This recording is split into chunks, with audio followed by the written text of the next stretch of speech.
Thank you, Lord. Thank you, Lord. Thank you, Lord. Hey guys, good news. This is it. Thank you, Lord. Thank you, Lord. Yan na lang po papakita ko muna sa inyo. So, ang ibig po sabihin ng sapatos na ito na po ang gagamitin ko. Natanggap na po ako doon sa pangalawang in-applyan ko. So, ayun. Thank you, Lord. Thank you, Lord. So, meron ako mga ipapakita. Hi guys! Good afternoon. This is Ana Mi Amor. Today is November 13, Friday, 2020. So, magtataka po kayo kung bakit sapatos pong pinapakita ko. This is it. This is it, mga kapatid, mga kapamilya, at lahat-lahat po ng mga sumusuporta po sa akin na nakakaalam po ng aking mga kinukwento sa aking live stream. So, ito na po. This is it. Thank you, Lord. Thank you, Lord.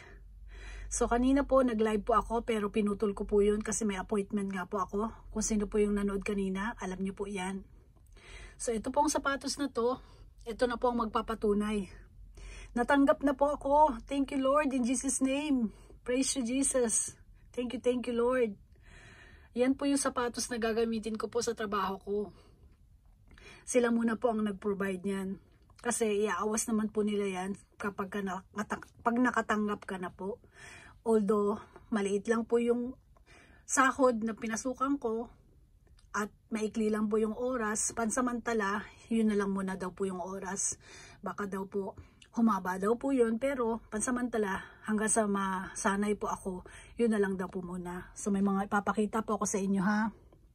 Ito po yung mga papel na mga pipirmahan ko po. Yan. Yan po yung mga papel na pipirmahan ko. Kaya, grabe as in. Sobrang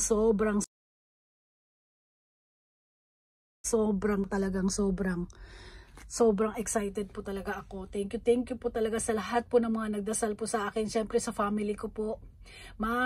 San, sa mga pamangkin ko po, sa mga anak ko po, at sa lahat ng mga nagmamahal at sumusuporta po sa Panginoon. Maraming salamat po sa answered prayer. At syempre po sa family ko, mama ko po, mga kapatid ko at mga anak ko po. At syempre sa lahat po ng FLM family ko na talagang nakakaalam po nito, na mga nagdasal po para sa akin. Maraming salamat po sa inyong lahat.